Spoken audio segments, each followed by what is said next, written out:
আবার ধোঁয়া দেখলেন রচনা, রিল বানিয়ে বললেন আমাদের হুগলির ধোঁয়া, এটা সিগারেট বিড়ির ধোঁয়া নয়, আমাদের হুগলির ধোঁয়া। যে ধোঁয়া আমি সবসময় যাতায়াতের সময় দেখি, এটা হচ্ছে সেই ধোঁয়া। এটা কিন্তু সিগারেট বিড়ি ধোঁয়া নয়, এটা হচ্ছে মেশিনের ধোঁয়া। হ্যাঁ, ইভেন তিনি গরুর দুধের ঘুগনিও খেয়েছেন। দ্রুত যে প্রশ্নটা দিয়ে প্রথমেই শুরু করব, আদালত, বিচার ব্যবস্থা এবং বিচারপতিদের প্রতি সম্পূর্ণ আস্থা জানিয়েই কুণাল ঘোষ বুধবার বলেন, যখন কোনো চড়াসুরের রায় আসে যা সরকার বিরোধী, তখন মনে হয় অভিজিৎ গঙ্গোপাধ্যায় গিয়েছেন, কিন্তু তার দু একটি ছায়া চেয়ারে রেখে গিয়েছেন। কি বলবেন? খুব একটা ভুল বলেননি, কারণ চোর দলের যদি কেউ মুখপাত্র হন, তো ফলত যারা চোর ধরতে চান সেটা পশ্চিমবঙ্গের গণতন্ত্রপ্রিয় মানুষ হন, তিনি যে ধর্মের, যে পেশার, যে দেরই মানুষ হন না কেন, যে রাজনৈতিক দল ক্রমাগত তৃণমূলের দুর্নীতির বিরুদ্ধে লড়াই করতে করতে তাদের 200 জন কর্মীকে চোখের জলে পৃথিবী থেকে বিদায় দিতে দেখেছে, সেই দলের যে লড়াই, সেখানে দাঁড়িয়ে কুণাল ঘোষেরা তো আতঙ্কিত।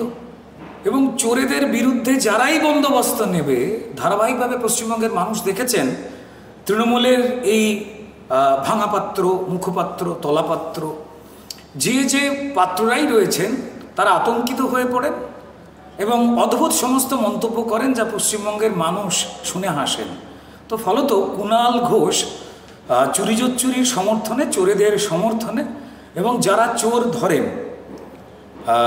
এবং চোরেদের শাস্তি দিতে চান, আমার দেশের আইন যারা ভাঙেন, সেটা সম্মানীয় আদালত এবং তাদের সম্মানীয় বিচারপতিরা হন না কেন, বিরোধী রাজনৈতিক দল পশ্চিমবঙ্গের ভারতীয় জনতা পার্টির কর্মীরা হন না কেন, নেতৃত্বরা হন না কেন, ইভেন কি পশ্চিমবঙ্গের যারা সাধারণ গণতন্ত্রপ্রিয় মানুষ, তারা যখনই তৃণমূলের দুর্নীতি বা তৃণমূলের লুটেরাদের শায়েস্তা করবার কোনো আলো দেখতে পান, তো তখনই কিন্তু কুণাল ঘোষেরা, তাদের মতো যে সম্পদ রয়েছে, তারা আতঙ্কিত হয়ে ওঠেন।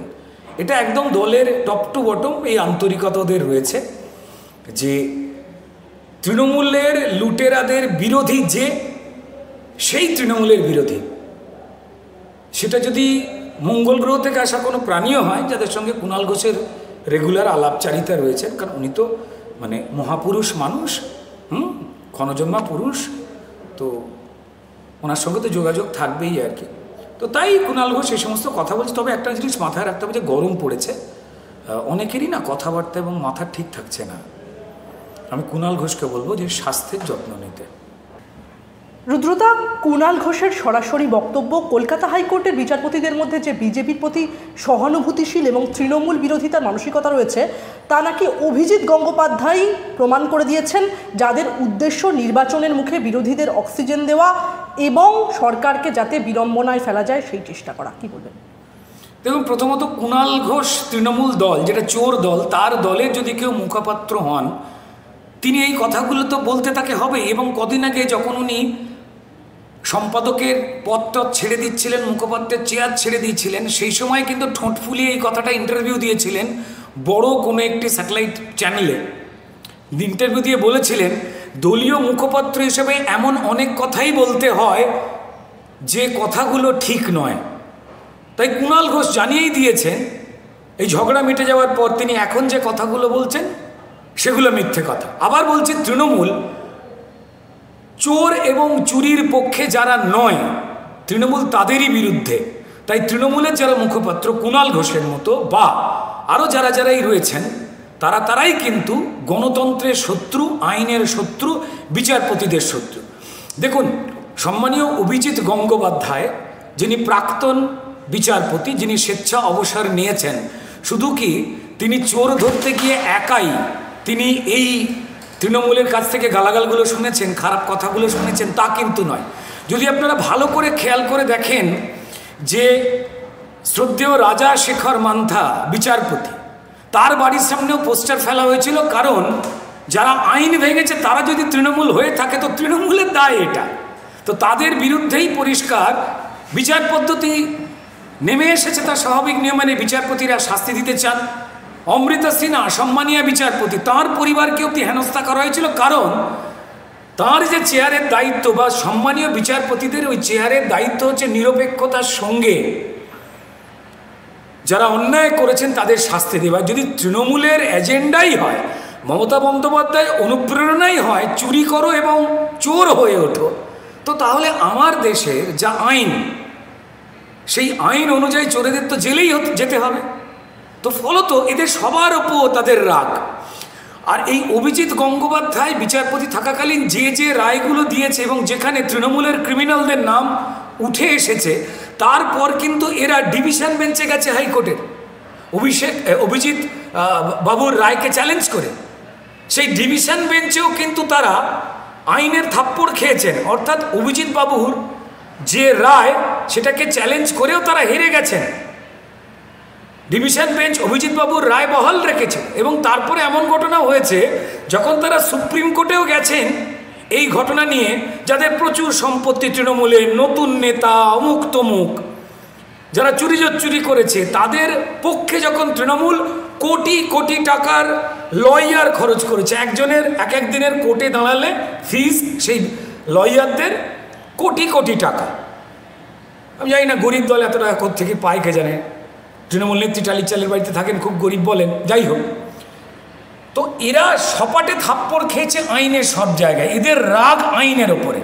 দেখুন, যখন 2021-এ ভোটের পর যখন ভোট পরবর্তী সন্ত্রাস হয়েছিল, আমাদের একের পর এক কর্মীকে খুন করা হচ্ছিল, কার্যকর্তারা মারা যাচ্ছিলেন, তাদের ঘর বাড়ি লুটপাট, জীবিকা কেড়ে নেওয়া হচ্ছিল, ঠিক সেই সময় কেন্দ্রীয় মানবাধিকার কমিশন এসেছিলেন, তারাও আক্রান্ত হয়েছিলেন এবং তারা বলতে বাধ্য হয়েছিলেন যে পশ্চিমবঙ্গে আইনের শাসন নেই, শাসকের আইন আছে। তো এই শাসক নিজের আইন চালাতে চায়, তাই এরা আদালতে বিশ্বাস করে না, বিচারপতিতে বিশ্বাস করে না, এরা শুধুমাত্র চোরে বিশ্বাস করে। তাই কুণাল ঘোষ, যিনি চোর দলের মুখপাত্র, তার কাজই তো হবে চোরেদের পক্ষে কথা বলা, যেটা চোরেদের অসুবিধে, চোরেদের যেটাকে ভয় পাওয়ায়, তার বিরুদ্ধে উনি কথা বলবেন।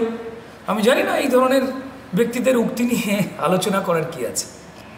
তৃণমূল নেতার কথায় কোনো জায়গা থেকে যদি ঘন ঘন সিবিআই তদন্তের নির্দেশ দেওয়া হয়, তাহলে মনে হয় আরও অভিজিৎ গঙ্গোপাধ্যায় অপেক্ষা করে রয়েছেন, পরে কোনো নির্বাচনে তাকে বা তাদের হয়তো বিজেপির প্রার্থী হিসেবে দেখা যাবে। কি বলবেন?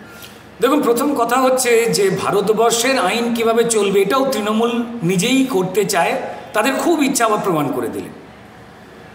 ভারতবর্ষের স্বাধীন ভারতবর্ষে যে কোনো মানুষ ভারতবর্ষের যে কোনো জায়গা থেকে নির্বাচন লড়তে পারেন, যে কোনো জীবিকা থেকে লড়তে পারেন। আমাদের দেশ অর্থাৎ পৃথিবীর বৃহত্তম গণতন্ত্রের এটাই হচ্ছে পদ্ধতি। আমরা নিজেরাও চাই যে কোনো রাজনৈতিক দলে বিভিন্ন পেশা থেকে সচেতন মানুষ আসুক, কিন্তু তৃণমূল চায় যে কোনো পেশা থেকে যারা চোর তারা আসুক তৃণমূলে। এটা তৃণমূলের আবদার, এটা তৃণমূলের ভালোবাসা, এটা তৃণমূলের চাহিদা। আমরা চাই যে রাজনীতি থেকে যাতে মানুষ অনেক বেটার কোনো কিছু পায়, সেই জন্য আমাদের রাজনৈতিক দলে বিভিন্ন সচেতন এবং শিক্ষিত মানুষেরা আরও যোগদান করুক। না হলে কিন্তু তৃণমূলীয় কায়দায় রাজনৈতিক নেতা যারা মানুষের নাকি উপকার করবেন বা করতেন বা করছেন, তাদের নামগুলো হয়ে যাবে জেল খাটা কয়লা বালি পাচারকারী অনুব্রত মণ্ডল, গরিবের চাল ডাল রেশন লুট করা পাচার করা জ্যোতিপ্রিয় মল্লিক। তাদের নাম হয়ে যাবে, রাজনৈতিক নেতাদের নাম হয়ে যাবে সন্দেশখালীর মা বোনেদের মান ইজ্জত জমি লুট করা। এবং সবথেকে বড় কথা হচ্ছে জাহাজের মধ্যে দিয়ে, যন্ত্রাংশের মধ্যে দিয়ে সন্দেশখালীতে হেরোইন নিয়ে আসা, বা 137 কোটি টাকার 2 নম্বরি করে মালিক হওয়া ড্রাগ ব্যবসার মাছের পেট দিয়ে ভেড়ির মালিকের নাম করে শেখ শাহজাহান, যাকে নিয়ে মুখ্যমন্ত্রী মমতা বন্দ্যোপাধ্যায় বিধানসভায় যার পক্ষ নিয়ে কথা বলেছিলেন।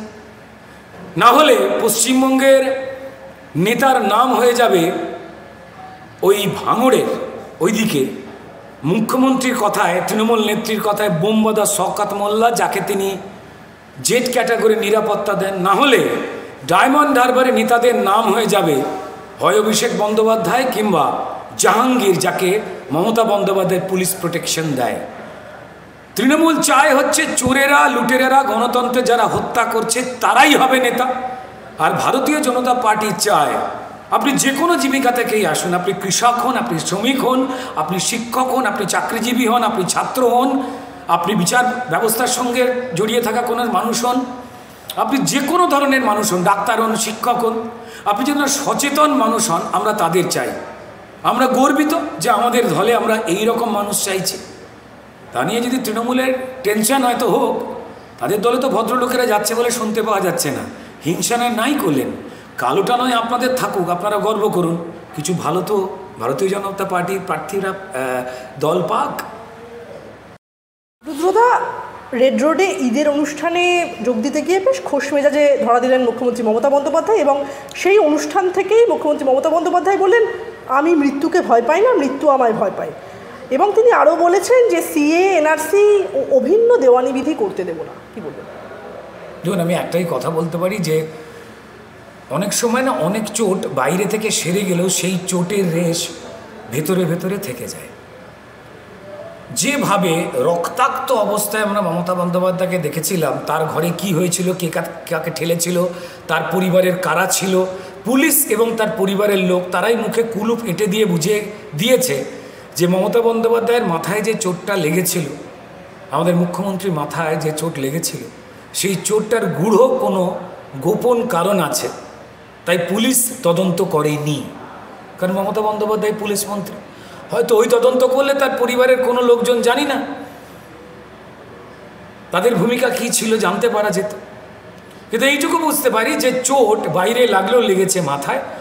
আমাদের বাড়িতেও মায়েরা, মাসিমারা, পিসিমারা রয়েছেন এই বয়সে। এই চোট তাড়াতাড়ি সারবার নয়। আমাদের বাড়িতে যদি কেউ হতেন, আমরা তাকে রেস্টে রাখতাম, এত তাড়াতাড়ি মাঠে নামিয়ে দিতাম না মানুষকে ভুল বোঝাবার কাজে। 294টা কেন্দ্রে আমি প্রার্থী, 42টা কেন্দ্রে আমি প্রার্থী, এই সমস্ত মিথ্যে কথা বলে বিভিন্ন এমএলএ এমপিদের দিয়ে তারপর এই শাহজাহানদের দিয়ে লুট পরিচালনা করবার জন্য। কিন্তু খুব দুর্ভাগ্যজনকভাবে তৃণমূল দল এবং মমতা বন্দ্যোপাধ্যায়ের পরিবার মমতা বন্দ্যোপাধ্যায়কে সম্পূর্ণ ফিজিক্যালি এবং মেন্টালি ফিট হওয়ার আগেই এই বয়সে তারা রাস্তায় ভোট জোগাড় করবার কাজে, মানুষকে ভুল বোঝাবার কাজে নামিয়ে দিয়েছেন। এ অত্যন্ত অন্যায়। আমার মনে হয় যে সম্মানীয় মুখ্যমন্ত্রী মমতা বন্দ্যোপাধ্যায়ের আরও কিছু রেস্টের দরকার রয়েছে। নাহলে এরপরে দেখুন, ওনার যখন মাথায় চোট লাগেনি উনি কী বলেছিলেন মনে করতে হবে। কাজী নজরুল ইসলাম মহাভারত লিখেছিলেন। উনি বলেছিলেন যে রবীন্দ্রনাথ ঠাকুর তিনি গান্ধীজিকে নাকি শরবত খাইয়েছিলেন। তারপর উনি বলেছিলেন ডবল চাকরি।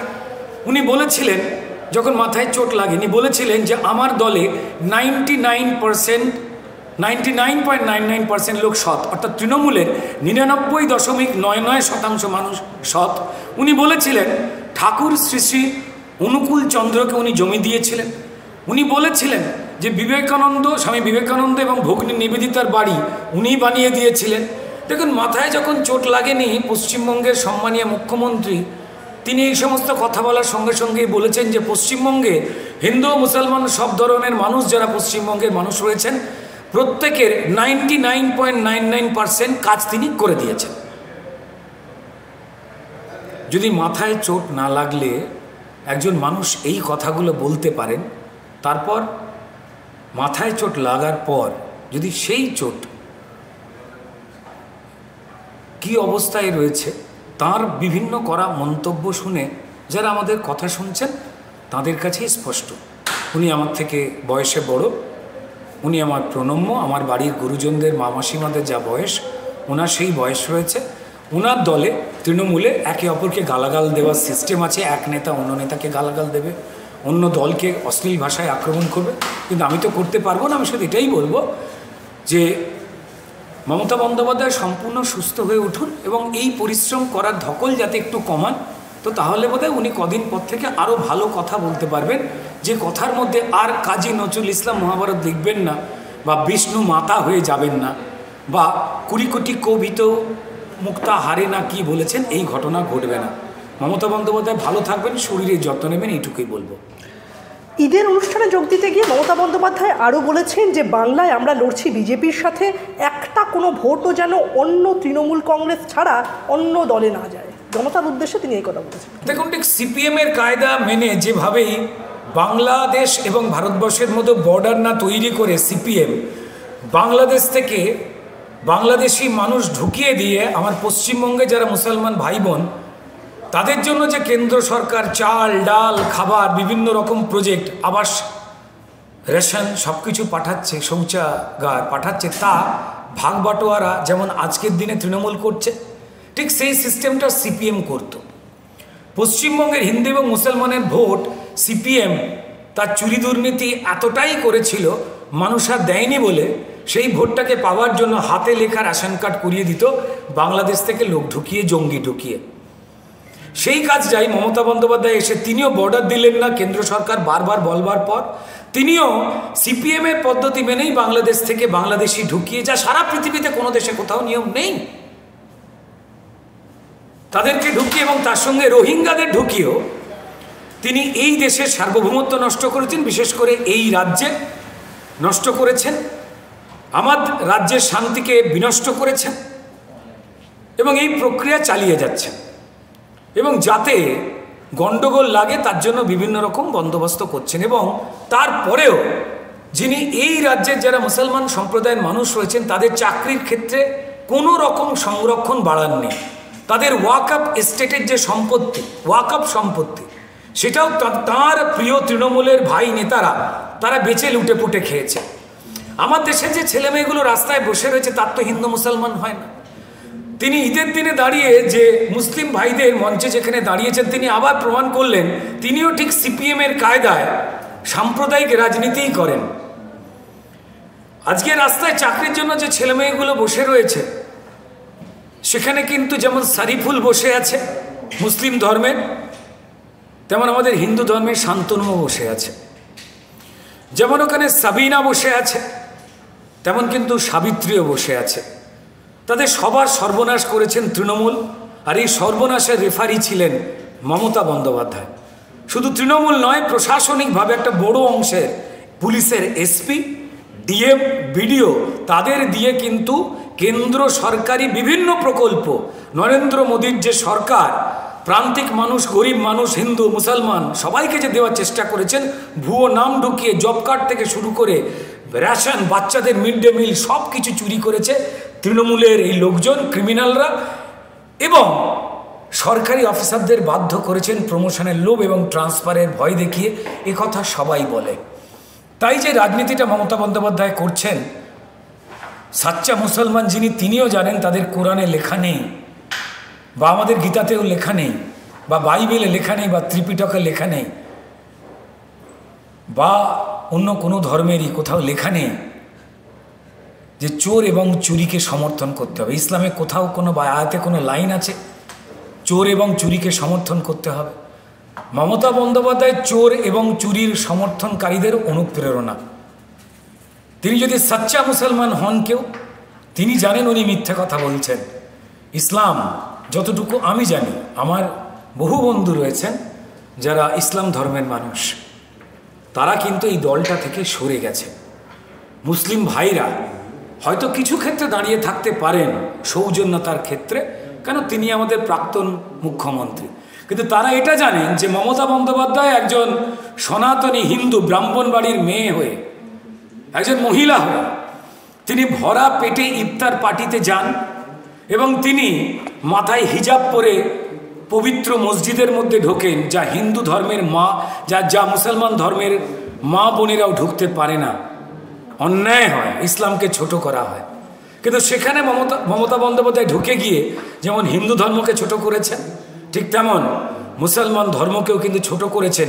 ওনার ওই মঞ্চে যারা যারা দাঁড়িয়েছিলেন তারাও জানেন যে উনি মুসলমানকে চাকরি দেননি, তার বদলে মুসলমানদের নাম আমরা জানতে পাচ্ছি শেখ শাহজাহান, মুসলমানের নাম আমরা জানতে পাচ্ছি শওকাত মোল্লা, আরাবুল যারা বোম বাঁধে, শিক্ষককে জগ ছুঁড়ে মারে, ভাদু শেখ, আনারুল হোসেন, এরা কারা?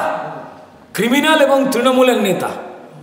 আমরা মুসলমান সম্প্রদায়ের ভাইদেরকে চাই ডাক্তার হয়ে দেখতে, সাংবাদিক হতে দেখতে, লয়ার হতে দেখতে, শিক্ষক হতে দেখতে, যারা দেশ গড়বার কাজে, ভারতবর্ষ গড়বার কাজে কাঁধে কাঁধ মিলিয়ে আমাদের সঙ্গে যেমন ব্রিটিশ তাড়াতে লড়াই করেছিলেন, বেইমানি করে পাকিস্তানে চলে যাননি, ভারতবর্ষে থেকে গিয়ে বলেছিলেন ইহি মেরা দেশ হ্যায়, এটাই আমার দেশ। যারা ইন্ডিয়া পাকিস্তানের খেলা হলে যে সাচ্চা মুসলমান ভারতবর্ষের ভারতের পতাকা শক্ত করে ধরে রাখে, সেই মুসলমানদের খারাপ দিকে টেনে নিয়ে যাচ্ছেন মমতা বন্দ্যোপাধ্যায় এবং তৃণমূল দল, যেভাবে সিপিএম আগে টেনে নিয়ে গিয়েছিল। তাই এরা যাই চেষ্টা করুক না কেন, যিনি সাচ্চা মুসলমান, যিনি আল্লাহকে বিশ্বাস করেন, ইসলামে বিশ্বাস করেন, পবিত্র কোরআনে যিনি বিশ্বাস করেন, তিনি চোর এবং চুরিতে বিশ্বাস করেন না, এবং চোর এবং চুরিকে প্রশ্রয় দেওয়া মমতা বন্দ্যোপাধ্যায়ের মিথ্যা কথাকে অন্তর থেকে বিশ্বাস করেন না, বাজি রেখে বলতে পারি। ঈদের দিন দেখা গেল ইন্ডি জোটের মেলবন্ধন, ধর্মকে আফিম মনে করা বামপন্থী নেতা এবং প্রার্থী সুজন চক্রবর্তী এবং তৃণমূল প্রার্থী সৌগত রায় একসাথে গেলেন ঈদের অনুষ্ঠানে। যখন আমার দেশে সেকুলার শব্দটার বামপন্থীরা খুব ইন্টারেস্টিং মানে তৈরি করেছে। আমার দেশের সেকুলার কে? আমার দেশের সেকুলার যে তার নিজের ধর্মকে ভালোবাসে এবং অন্য ধর্মকে সম্মান করে, সে সেকুলার নয় এই বামপন্থীদের ভাষায়।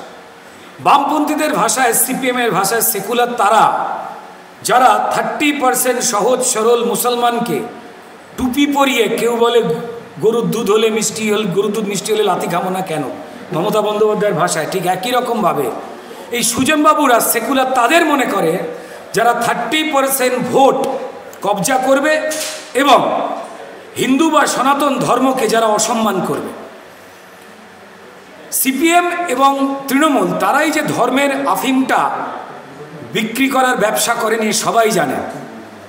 তাই সুজন চক্রবর্তীর মতো ব্রাহ্মণ বাড়ি থেকে আসা একজন শিক্ষিত মানুষ যখন মুখোশটা তাদের বেরিয়ে পড়ে, তখন পশ্চিমবঙ্গের মানুষ দেখে হাসে। অবশ্যই মুসলমান ধর্মের মানুষদের যা যা অনুষ্ঠান বা খ্রিস্টান ধর্মের মানুষদের যা যা অনুষ্ঠান আমরা আনন্দ করতে দেখি, অনেক মানুষকে করবেন, ভালো তো, দারুণ তো। কিন্তু নিজে ধর্মকে যারা বদনাম করেন, নিজের ধর্ম, যারা গীতা পড়াবার উৎসবে মতোয়ারা হন, যারা নেতাজিকে তেজর কুকুর বলেন, যারা এই দেশে ইয়ে আজাদি ঝুটা হ্যায় টুকরে টুকরে গ্যাংয়ের কথা বলেন, যারা দুর্গা পুজোর সময় দধিকর্মা খেতে যান না, যারা অষ্টমীতে অঞ্জলি দিতে গেলে লজ্জা বোধ করেন, সেই সুজন চক্রবর্তীদের দল যে কতটা ভণ্ড, আজকে যখন তার দলের কর্মীদের যারা খুন করেছে সেই সৌগত বাবুদের সঙ্গে প্রায় হাত ধরে ঈদের দিনে কেউ মাথায় টুপি পরছেন, সেটা দেখে মুসলমান সমাজের লোকেরাও হাসছে, হিন্দু সমাজ তো হাসছে, মানুষ হাসছে তাদের ভণ্ডামি দেখে। এক বছর আগে অমিত শাহ নিজে বাংলায় এসে 35টি আসনের টার্গেট বেঁধে দিয়েছিলেন, তারপর সেটা কালের গতিতে নেমে এসেছিল 25টিতে, সেটা আবার এখন 30 সংখ্যায় পৌঁছে গেল, কারণ কেন্দ্রীয় স্বরাষ্ট্রমন্ত্রী নিজেই বলেছেন বাংলায় 30 আসন চাই। কি বলবেন?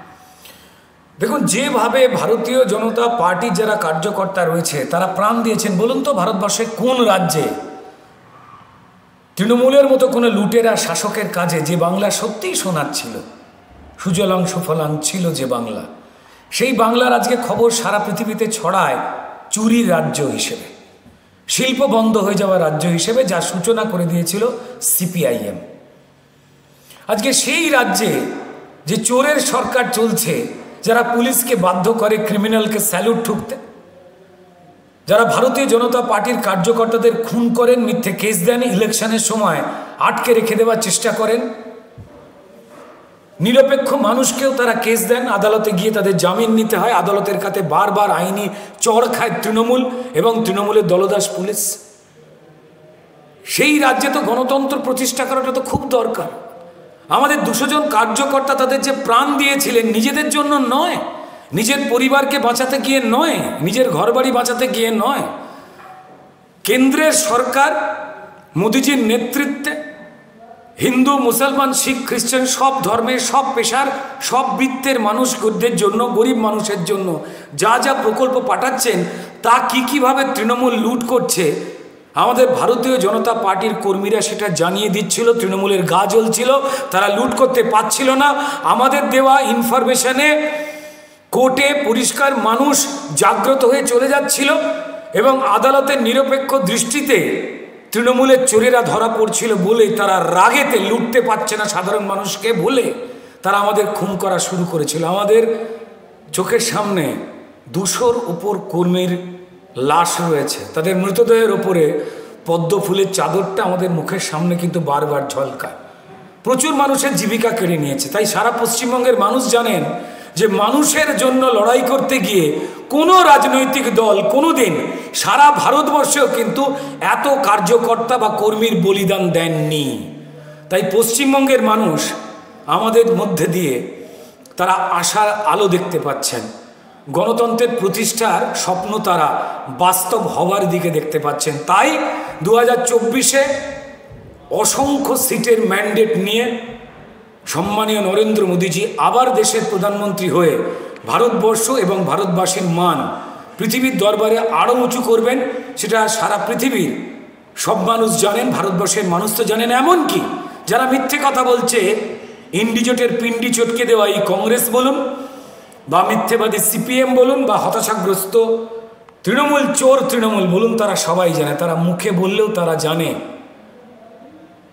যে ভারতীয় জনতা পার্টির কর্মীরা বা তাদের সরকার মানে পশ্চিমবঙ্গের চোর এবং চুরির দুটোই রবার দিয়ে মুছে ফেলা চিরকালের মতো।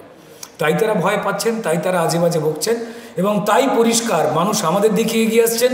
আর মানুষের এই এগিয়ে আসা দেখে আমাদের লড়াকু সর্বভারতীয় নেতা অমিত শাহজি যে প্রত্যয় দেখতে পেয়েছেন, যে বিশ্বাস দেখতে পাচ্ছেন পশ্চিমবঙ্গে এবং তৃণমূলের লাগাতার দুর্নীতি এবং সেই দুর্নীতিবাজের সঙ্গে যখন দিল্লিতে সিপিএম নেতা সীতারাম ইয়েচুরিরা বসে কফি খান এবং পশ্চিমবঙ্গে যখন এই দুর্নীতিবাজদের দলের নেতা সৌগত বাবুদের সঙ্গে মুসলমান ভোটকে ভুল বুঝিয়ে আবার লুট করবার জন্য একসঙ্গে হাঁটেন কমরেড সুজন চক্রবর্তীরা, তখন তো পরিষ্কার স্পষ্ট হয়ে যায় যে আমাদের সর্বভারতীয় নেতারা মানুষের চোখের মধ্যে থেকে যে সিটের সংখ্যা তারা দেবেন বলছেন, অভিজ্ঞতার জায়গায় তা তিনি দেখতে পাচ্ছেন এবং সেই কথাই ঘোষণা করছেন। আর এই কথা তো পশ্চিমবঙ্গের অলিগলিতে সব মানুষ বলছেন। যিনি এর আগের বার তৃণমূলকে ভুল করে বা ভয়েতে ভোট দিয়েছিলেন তিনিও তো বলছেন, তৃণমূল তো আড়ালে বলে ফেলছে এই সত্যি কথাটা, সে কথাই তিনি বলছেন। তো যে প্রশ্নটা না করলেই নয়, পিকের ভবিষ্যৎবাণী অনুযায়ী বাংলায় বিজেপির কাছে ধরাশায়ী হবে তৃণমূল, বা এর পেছনে পিকের কোনো খেলা নেই তো? দেখুন, পিকে বাবুর সঙ্গে তো আমার ব্যক্তিগত পরিচয় নেই। পশ্চিমবঙ্গের আর মানুষের অধিকার বা জীবন নিয়ে খেলা হবে না তা স্পষ্ট হয়েছে। 2021-এ তৃণমূল স্লোগান দিয়েছিল বাংলাদেশের স্লোগান চুরি করে খেলা হবে। আর আমরা একটাই কথা বলবো যে লোকসভা বা বিধানসভা ইলেকশন খেলা করবার জায়গা নয়, মানুষের জীবন জীবিকা করবার জায়গা, শিল্প আনবার জায়গা, স্টেটের রোজগার বাড়াবার জায়গা, মানুষের গণতন্ত্র মান ইজ্জত লুট হবার যে পরিকল্পনা তা বন্ধ হওয়ার জায়গা। তাই আর খেলা হবে না। তাই পিকের মতো একজন নির্বাচনী স্ট্র্যাটেজিস্ট যিনি রয়েছেন, তিনি বিভিন্ন রকম সময় বিভিন্ন মতামত রেখেছেন, তবে অধিকাংশ সময় বলছেন যে পশ্চিমবঙ্গে ভারতীয় জনতা পার্টি তারা নাকি যথেষ্ট দারুণ সংখ্যায় সিট পাবে এবং সর্বোচ্চ সংখ্যা সিট পাবে তিনি বলছেন। তিনি কি বলছেন এটা তাঁর দায়িত্ব। আমরা শুধু একটাই কথা বলবো যে প্রত্যেক অলিগলিতে নিপীড়িত মানুষ বলছে এই তৃণমূল আর না, আর না। তারা চায় ভারতীয় জনতা পার্টিকে, তারা চায় কোনো ছোট চিন্তার মধ্যে না থাকতে, তারা চায় গণতন্ত্রের অধিকার বড় হোক, মানুষের নিরাপত্তা বড় হোক, আমাদের ছেলেমেয়েগুলোর রাস্তায় বসে না থেকে চাকরি পাওয়ার যে আলো, সেই আলো আরও বড় হোক। তারা চায় কোনো ছোট ফুল নয়, ফুল আরও বিকশিত হোক, ফুল আরও বড় হয়ে পদ্ম ফুল ফুটুক সারা বাংলায়। উপনির্বাচনের জন্য নাম ঘোষণা হওয়ার পর থেকে একেবারে কোমর বেঁধে ময়দানে নেমে পড়েছেন সজল ঘোষ। এলাকার আনাচে কানাচে রোড চালাচ্ছেন প্রচার। প্রতিদিনের মতো বুধবারও দলীয় কর্মীদের নিয়ে প্রচারের কাজে বেরিয়েছিলেন বিজেপি নেতা। তবে ডানলপে উপনির্বাচনের প্রচারে গিয়ে তৃণমূল কাউন্সিলর শান্তনু মজুমদারের সঙ্গে তর্কাতর্কিতে জড়িয়ে পড়লেন সজল ঘোষ। বিজেপি প্রার্থী প্রথমে খুবই শান্তভাবে কথা বললেও তৃণমূল কাউন্সিলরের ক্ষেত্রে কিন্তু তা একেবারেই দেখা যায়নি। কি বলবো? দেখুন, আপনারা যারা এই কলকাতা শহর বা আশপাশের শহরতলিতে থাকেন তারা জানেন যে এই চোর তৃণমূলের যারা কাউন্সিলর রয়েছে তাদের টাকা পয়সা, তাদের ছেলে মেয়েদের চলাফেরা, গাড়ি বাড়ি দেখবেন, দেখে বুঝবেন যে এরা মাসে মিনিমাম ইনকাম করে হচ্ছে 25 লাখ থেকে 1 কোটি টাকা অবধি। বেআইনি বাড়ির পারমিশন দেওয়া, বেআইনি জমিতে বা জমি লুট করে বড় বড় বেআইনি বিল্ডিং তোলা, এবং যার ফলাফল হচ্ছে গার্ডেন রিচের এক কাউন্সিলর মমতা বন্দ্যোপাধ্যায়ের পাড়াতেই বা ববি হাকিমের পাড়াতেই যিনি থাকেন তিনি 5 কোটি টাকার গাড়ি চলেন। তাহলে এই চোর তৃণমূলের চোর যে কাউন্সিলর তাদের যে টাকা পয়সা আছে কলকাতা এবং শহরতলি যারা যারাই মানুষ রয়েছেন তারা শুনেই বুঝতে পারছেন যে আমি কোনো ভুল কথা বলছি না। তো সেই চোরেদের বিরুদ্ধে যারা লড়াই করছেন তারা সাধারণ মানুষ, তারা জানেন একটা বাড়ি বানাতে গেলে কি পরিমাণ ঘুষ তাদের দিতে হয়। ইভেন যারা প্রমোটিংয়ের ব্যবসা করেন, যারা অনেস্ট পদ্ধতিতে বাড়ি বানান, তারা তৃণমূলের নেতা মন্ত্রী কাউন্সিলরকে পয়সা না দিলে তাদের বিল্ডিং প্ল্যান পাস হয় না। কর্পোরেশনের নিয়োগ দুর্নীতিও কিন্তু বড় করে মানুষের সামনে চলে এসেছে, আরও বড় করে খুলবে। কলকাতা কর্পোরেশনের যা নিয়োগ হয়েছে, যে দুর্নীতি হয়েছে, তো তাই সবাই জানে যে তৃণমূলের কাউন্সিলর মানে তৃণমূলের নিয়ম মেনে মমতা বন্দ্যোপাধ্যায় তৃণমূল নেত্রীর অনুপ্রেরণায় অনুপ্রাণিত চুরি করা কাউন্সিলর। তো সেই কাউন্সিলরের বিরুদ্ধে সজল ঘোষের মতো একজন লড়াকু নেতা, যিনি আজকে থেকে নয়, যখন থেকে ছাত্র রাজনীতি করতেন তারপর থেকে তার সত্যের বিরুদ্ধে স্পষ্ট করে যে লড়াই করা তা পশ্চিমবঙ্গের সব মানুষ জানেন। তাই সজল ঘোষের মতো ভারতীয় জনতা পার্টির কার্যকর্তা বরানগর উপনির্বাচনে ভারতীয় জনতা পার্টির যিনি প্রার্থী, তিনি যে চোরজোচ্চকদের বিরুদ্ধে লড়াই করবেন, তর্ক করবেন মানুষের অধিকার প্রতিষ্ঠিত করবার জন্য, গণতন্ত্রের পক্ষে, এটাই তো স্বাভাবিক। চাঁচা ছোলাভাবে সজল বাবু ভদ্রতা রক্ষা করেন এবং তারপর তাকে মানুষের জন্য লড়াই করতে গিয়ে গলার আওয়াজ চড়াতেই হয়। তাই আমার মনে হয় যিনি সজলবাবুর সঙ্গে ঝগড়া করলেন তার একটু উপকার হলো। তাকে এত তো লোক চিনলেন না, কোনোদিন চিনতেন না চুরি ছাড়া। তাকে নয় একটু সজল ঘোষের সঙ্গে ঝগড়া করবার জন্য নয় 5টা মানুষ চিনে ফেললো। তৃণমূল এটাকে সার্টিফিকেট হিসেবেই নিয়েছে। সজল ঘোষের সঙ্গে ঝগড়া করলে টিভিতে, খবরের কাগজে, মিডিয়ায় নাম বেরোবে, তিনি একটু বিখ্যাত হবেন। তবে হ্যাঁ, ঘুষ নেওয়াটা বাড়িয়ে ফেলতে পারে, একটু সাবধানে থাকবেন স্যার। আবার ধোঁয়া দেখলেন রচনা, রিল বানিয়ে বললেন আমাদের হুগলির ধোঁয়া এটা সিগারেট বিড়ির ধোঁয়া নয়, এটা মেশিনের ধোঁয়া, আমি যাতায়াতের পথে সবসময় দেখি। কি বলবে? আমাদের হুগলির ধোঁয়া, যে ধোঁয়া আমি সবসময় যাতায়াতের সময় দেখি, এটা হচ্ছে সেই ধোঁয়া। এটা কিন্তু সিগারেট বিড়ি ধোঁয়া নয়, এটা হচ্ছে মেশিনের ধোঁয়া। হ্যাঁ, এইবার কি বলবে সবাই? এই যে আমি বললাম যে আমি রাস্তায় যাওয়ার সময় ধোঁয়া দেখতে পেয়েছি, কি ভুলটা বলেছিলাম দেখলেন তো? এরপরে আরো অনেক দেখতে পাবেন রাস্তাঘাটে, আমার বলতে হবে না, আপনারাই দেখতে পাবেন। তাহলে ওই যে সবাই বলেছিলেন ওটা বিড়ির ধোঁয়া দেখেছে রচনা, ওটা বিড়ির ধোঁয়া কি কিসের ধোঁয়া, এবার আপনারা বিচার করুন সেটা কিসের ধোঁয়া। তাহলে আমি কি ভুলটা বললাম এবং প্রতি মুহূর্তে আপনারা বুঝতে পারবেন। এই সিঙ্গুরের যে কথাটা বলেছিলাম যে ঘাস পালা সবুজায়ন, আমরা সবাই সবুজায়নে বিশ্বাসী। আমরা সবসময় বলে থাকি একটি গাছ একটি প্রাণ, আমরা সবসময় চাই আমরা সবুজায়নের মধ্যে বাঁচি। তা আজকে সিঙ্গুরের জমি এত উর্বর জমি, সেটা নিয়ে আমি বলেছিলাম, এবার সেটাও আপনারা জানতে পারবেন। কিন্তু দিদি আপনি শিল্প নিয়ে বলেছিলেন, শিল্প দেখেছেন এখানে? শিল্প তো হচ্ছে, শিল্প তো আছে, দেখতে পাচ্ছেন না? জিন্দাল স্টিল নেই, 3 চাকার 4 চাকার ইভি মেশিন ফ্যাক্টরিজগুলো নেই, তাহলে তো নেই কি করে বলছেন যে নেই? ওটা তো দিদি রাইস মিল হোক, যে কোনো মিল হোক ফ্যাক্টরিজ হোক, আছে তো। অ্যামাজন ফ্লিপকার্টের যতগুলো ইয়েগুলো আছে সেগুলো জোনসগুলো আছে তো, হচ্ছে তো। কি দেখলেন দিদি আজকে? কোথায় দেখলাম? আপনাদের দেখিয়ে দিলাম তো যে ওটা বিড়ি সিগারেটের ধোঁয়া নয়, এবার আপনারা উত্তর দিন, এবার এটা নিয়ে একটু মিম করুন, আমি এবার নতুন নতুন মিমগুলো একটু দেখি। ফ্যাক্টরি থেকে বেরোচ্ছে রাইস মিলের ধোঁয়া, কাজ করছে মেশিনটা, তাই জন্য ধোঁয়া বেরোচ্ছে। যে কত এখন ধোঁয়া দেখবে, দেখুন এখন 4 জুনের পরে অনেক ধোঁয়া দেখবে। রাইস মিল, কিন্তু রাইস মিল দিদি, রাইস মিলটা তো বিরাট জায়গা নয়, আরো বড় শিল্পর প্রয়োজন। নিশ্চয়ই আমি একদম এগ্রি করি, একদম আপনারা ঠিক কথা বলছেন। অনেক শিল্পের প্রয়োজন, মানুষের কর্মসংস্থানের প্রয়োজন, নিশ্চয়ই প্রয়োজন, সেটা নিশ্চয়ই করা হচ্ছে এবং করা হবেও। একমাত্র দিদিই সেটা করতে পারবে, দিদি থাকলেই পশ্চিমবাংলার মানুষের মুখে হাসি ফুটে উঠবে। আপনিও তো পারেন, দিদির সাথে থাকলে আমিও পারবো, চেষ্টা তো ডেফিনেটলি করবো। তাই জন্য দিদি আমাকে নিয়ে এসেছেন, এমনি এমনি তো নিয়ে আসেননি, জানে রচনা কিছু করবে, চেষ্টা করবে পাশে সবার থাকার, কোনো কাজ করার, তাই জন্যই টেনেছে চেষ্টা করবে। ধোঁয়া ওড়ে এটা বললেন, তাই মানে দেখে কি দিলেন? ধোঁয়া তো উঠছে, আরও কত এখন ফ্যাক্টরি হবে এবং কত উঠবে দেখো না, ধোঁয়া তো আসছে, এমন ধোঁয়া সবার অন্ধকার হয়ে যাবে চোখ। এবার তাদেরই হবে, আমাদের কেন হবে? আমাদের এখন স্বচ্ছ সব কিছু।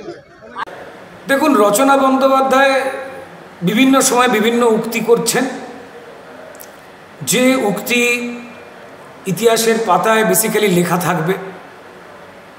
তিনি বলছেন এই রোদ্দুরি নাকি ঘুরে ঘুরেই তিনি তার জীবন কাটিয়েছেন। তিনি বলেছেন সন্দেশখালিতে সবাই তো বলছেন অন্যায় হয়েছে, যদিও আইন আদালত তারা আলাদা কথা বলছে, সন্দেশখালির মায়েরা বোনেরা আলাদা কথা বলছে। রচনা বন্দ্যোপাধ্যায় চোর তৃণমূলের সিলেবাস মেনে দুর্ভাগ্যজনকভাবে মিথ্যে কথা বলছেন। ও এমন কি হয়েছে, মাত্র কয়েকজন বলছেন, সবাই কি বলেছে, সবাই কি বলেছে। তারপর বলেছেন তাঁকে পেয়ে নাকি হুগলিবাসী বিরাট লাকি। দুর্ভাগ্যজনকভাবে কথা বলছেন। হুগলির মানুষকে এতটা ছোটো করা তাঁর উচিত ছিল না। হতে পারেন তিনি একজন অভিনেত্রী, আমরা অভিনয় করে বিরাট মাথা কিনে নিইনি মানুষের, এবং এই কাউন্সিলর, এমএলএ, জেলা পরিষদ, পঞ্চায়েত, এমপি, এগুলো দায়িত্বের কাজ। মানুষের ম্যানেজার হওয়ার জন্য হাত জড়ো করে দাঁড়াবার কাজ, অহংকার করবার নয়। এবার তিনি চোখে ধোঁয়া ধোঁয়া ধোঁয়া এসব দেখেছেন, ইভেন তিনি গরুর দুধের ঘুগনিও খেয়েছেন, বিভিন্ন রকম উক্তি করছেন। তো আমার মনে হয় যে এই উক্তি ভারতবর্ষের ইতিহাসে আবর্জনা স্তূপের যে ইতিহাস রচনা হবে, সেই আবর্জনা স্তূপে রচনা বন্দ্যোপাধ্যায় জায়গা করে নিতে পারবেন তার এই অমর উক্তিগুলোর মধ্যে দিয়ে, ঠিক তৃণমূলের রাস্তা মেনে। মমতা বন্দ্যোপাধ্যায় থেকে কেউ পিছিয়ে থাকবেন যিনি বলেন যে কাজী নজরুল ইসলাম মহাভারত লিখেছিলেন, যিনি বলেন যে শ্রী শ্রী অনুকূল ঠাকুর তার থেকে নাকি জমি চেয়েছিলেন, যিনি বলেছিলেন যে তৃণমূলের 99.99% লোক সৎ। তৃণমূল নেত্রীর অনুপ্রেরণায় অনুপ্রাণিত হয়ে গিয়ে সুজিতা মণ্ডলও বকছেন, রচনা বন্দ্যোপাধ্যায় বলছেন, আর মানুষ আসছেন। এবং তিনি বলে ফেলছেন আমি জিতলে সবাইকে দিদি নাম্বার 1-এ খেলতে নিয়ে যাব যারা হুগলির মা বোন। আচ্ছা, হুগলির মা বোনেরা কি দিদি নাম্বার 1-এ খেলতে যাওয়ার জন্য হ্যাংলামি করতে নেমেছে, নাকি তার যে লোকসভা, যার মানুষ, আমাদের মায়েরা বোনেরা হুগলির, তারা নিজের জীবন, নিজের জীবিকা যাতে একটু ভালো হয়, হুগলির ভালো হয়, তার বাচ্চারা একটা ভালো শিল্পাঞ্চল দেখে, একটা ভালো কোনো ব্যবস্থা দেখে, নির্মাণ দেখে, সেই জন্য তারা ভোট দিতে যান প্রার্থীদের। আমার মনে হয় রচনা দেবী তিনি আদপে জানেনই না একজন সাংসদের দায়িত্ব কী, কর্তব্য কী, এবং বা তিনি বলেও দিয়েছেন যে আমি তো জিতবো না, আমি যেমন দিদি নাম্বার 1 করতাম সবাই যেমন যেত, হুগলির মানুষ আমি প্রচার করতে এসে পরিচয় করলাম, লকেট তো জিতবে, তার কারণ মোদিজির প্রার্থী আর আমি চোর দলের প্রার্থী, তো তাই আমি হেরেই যাব। তাই চিঠি লিখবেন যেভাবে দিদি নাম্বার 1-এ সবাই যায় আপনারা যাবেন, বোধহয় হেরে যাওয়াটা বলেই দিলেন, এই আর কি।